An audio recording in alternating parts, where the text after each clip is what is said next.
நீ செல்லும் வழிகளில் உள்ள நல்லது கெட்டது எல்லாம் உனக்கு நான் முன்பே உணர்த்துகிறேன், பலமுறை உணர்த்துகிறேன்.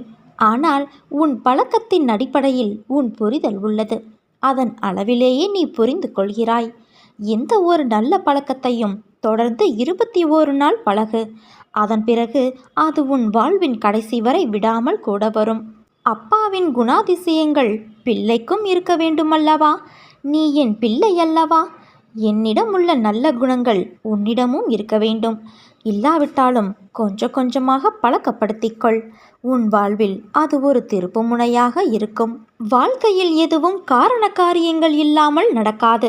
வெட்ட வெளியில் வானில் இறைவனால் அமைக்கப்பட்டுள்ள இந்த உலகங்கள் அனைத்துமே காரண காரியங்களோடு திட்டமிட்டபடி இயங்கி வந்து கொண்டு இருக்கிறது. இந்த உலகத்தில் உள்ள ஒவ்வொருவரும் தனித்தனியாக இதுவரை எடுத்த ஒவ்வொரு பிறவியிலும்